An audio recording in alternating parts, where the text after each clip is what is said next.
Why is it, especially during meditation times, there's nothing to do? Everything is provided for you. All the requisites of life are there in abundance, but we want something more. And the mind disturbs itself by planning, by wanting. It doesn't need anything. It just wants to be involved in craving. Why? Because in craving there is a pleasure. Know the pleasure of craving. Imagine planning something. Planning a trip to the ice cream parlour, or to McDonald's, or to the movies, or wherever you're planning, to holiday somewhere. Planning for it, there's pleasure there. But look at the suffering there as well. If you can see both, you see it's apasukha, bahudukkha.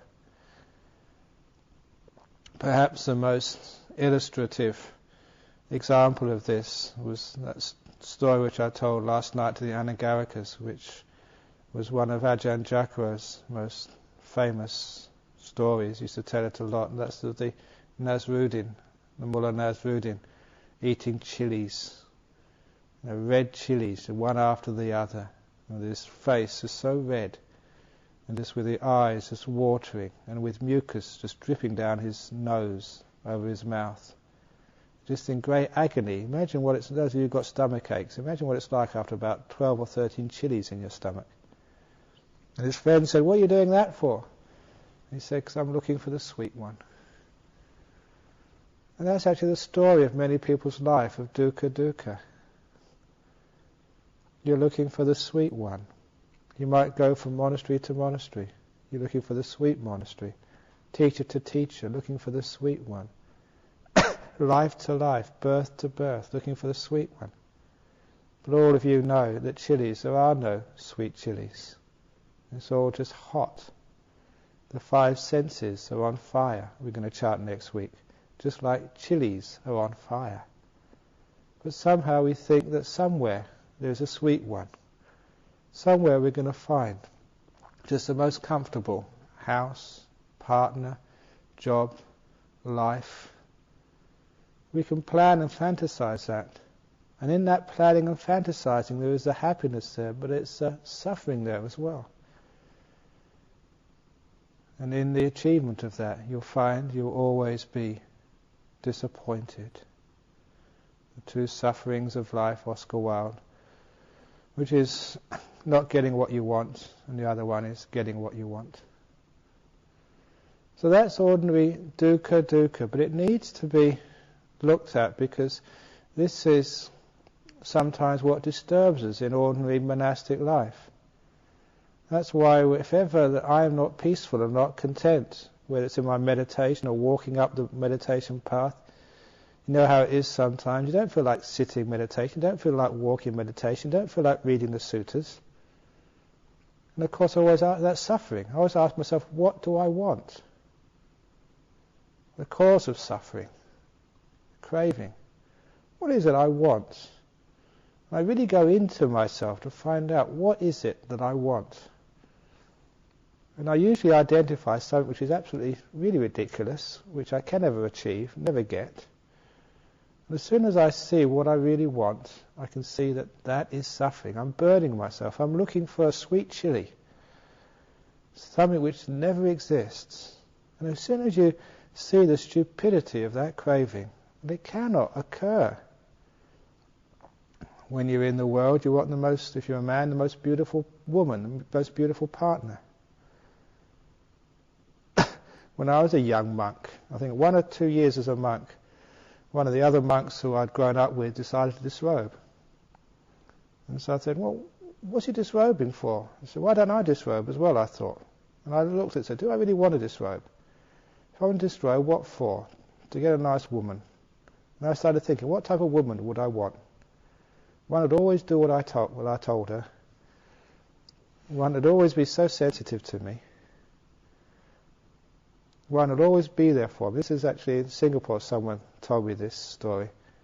They wanted to marry someone who would always be entertaining and jolly, would always do what they're told, would be quiet when she wanted them to be quiet, would entertain her when she wanted to be entertained, would always be a good companion for her. What she really wanted was a television. That's the only thing you could control, be a good companion, entertain you. She didn't want a man. So really, when you actually look at that, when I was looking at that, I said, look, what I want, I will never be able to find. The chilies are hot. People have got defilements. Actually, what I really started thinking of, the only woman I could really live with would be an arahat. Someone never complained. But then I thought, what's the point? Because arahats don't have any lust. So I was just wasting my time. So when I started thinking like that, sort of all that sort of desire and stuff, you realise, okay, sometimes desire was there, but it was pointless. It was just almost like echoes from my past. But I would not follow it, because who wants to get more suffering in the world? It would never lead me to happiness. I realised that there was some happiness there, but it was apasukha, small amount of happiness, but mostly suffering. And as such, it wasn't good enough. That's that this human life as well. Apasukha bahudukkha. It's not good enough, this human life. You get all the best part when you're young. And the rest of the life, you have to pay for it. The old age and sickness. And old age starts very early these days. So when we actually look at this, we see this is dukkha, dukkha. So what you really want, sometimes as the abbot of the monastery, you want every monk to do what you're told. You want every monk to sort of agree with what you speak. And every monk, after you give a talk, to say, sadhu, sadhu, that's a wonderful talk, it's the best talk I've ever heard. You can't have everyone say every week that's the best talk they've ever heard. You can't have everybody agreeing with you. You can't have everybody liking you. You can't have everyone praising you. The loka dhammas, praise and blame, welcome to the world. Someone blames you and tells you off, or don't like you. That's usual, that's our world, welcome. If they praise you, welcome again. If you're a pariah in some monasteries, someone who's really off and really weird and strange, welcome to the world. If people hold you in great respect and you go and give talks to 3,000 people, welcome to the world. Suffering, happiness, praise and blame, fame and lack of fame, and what's the other one? Wealth and poverty. This is part of worldly dhammas. They come and go. Everyone has to have a share of these. That's why this life, this world, is just so unsatisfying. And whatever position you have is never satisfying.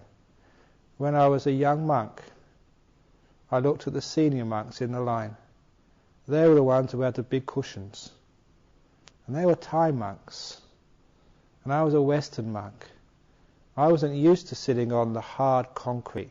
And look, in northeast Thailand, the villagers built the monasteries and they couldn't lay concrete. It had bumps in it. It wasn't even smooth. So all these little bumps were sticking into my buttocks as I sat there.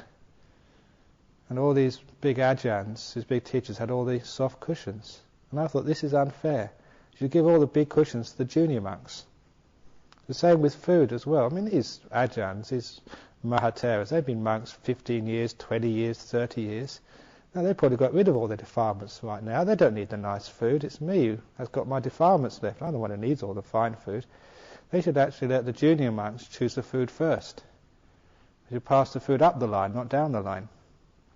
And anyway, those big monks were big in many ways, were all fat anyway, so they didn't really need feeding. I was a thin one. And I started thinking just how much suffering it was being a junior monk. Not only that, I'd always have to be told what to do. There was actually a time, I remember one occasion, one katina. This was at Tam Sangpet. And they passed the food down the lines. I only got rice. Because all these big ajahns, they stuffed their bowls full with all the food. And by the time it got down to me and a few of the other monks at the end of the line, we got only rice. Nothing else. And I thought, this is really unfair. Wait till I become a senior monk. Now I'm a senior monk, I do the same. No, look, I thought that once I become a senior monk, that would be so good that I won't have any suffering. And this is actually the problem of craving. Once we get what we need, or what we want rather, we think there's no more suffering. Once I get it all sorted out, my relationship sorted out, the problem sorted out, once I get control of the situation, once I become abbot of my monastery, then why should I have any suffering? I'm in control. And one of the monks, I think it was Ajahn Brahmavamso-Dukkha, he gave this wonderful talk so many years ago, which I remember. He said, junior monks have junior monk dukkha. Anagarikas have anagarika dukkha. Middle monks have middle monk dukkha. Second monks have second monk dukkha. And abbots have abbot dukkha. It's true. Those of you who are anagarikas, when you become a monk, if you become a monk, you get rid of a lot of anagarika dukkha. No kitchen work anymore, no driving, no digging, but then you'll get young monk dukkha instead. You've got that to look forward to. Those of you who are young monks who think, when I get a few rains retreats under me, get up the line a bit, then I won't, have that dukkha anymore. It's true, the young monk dukkha you'll abandon. Then you get middle monk dukkha instead.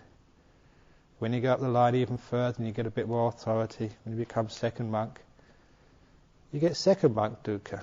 I had second monk dukkha for years under Ajahn Chakra. But now I haven't got that dukkha anymore. I haven't got second monk dukkha. I was second monk for so long, I knew all the tricks of being a second monk. I told a few of them, but I'm not going to tell all of them, because otherwise you'll use them on me. But once you become abbot, you're the abbot dukkha. Wherever you are in this world, when you're working, you've got working dukkha. When you retire, you've got retirement dukkha. Young man's dukkha. Middle-aged man, middle-aged dukkha. Old dukkha. Poor, you've got poor dukkha. Rich, you've got rich man's dukkha. Look at that. So why do you want to just change one form of dukkha for another form of dukkha? Is that really what you want? Is that really the way out? Really, all you're doing is like the person in the prison, just changing torturers, changing cells within the prison. You're just changing one method of torture for another method of torture. If you want to be rich, if you want to have a relationship, you get relationship dukkha. If you're single, you have single dukkha. But all of those things that the Buddha was saying, that you can get a way out of this prison of dukkha. But it's not an easy way to get out.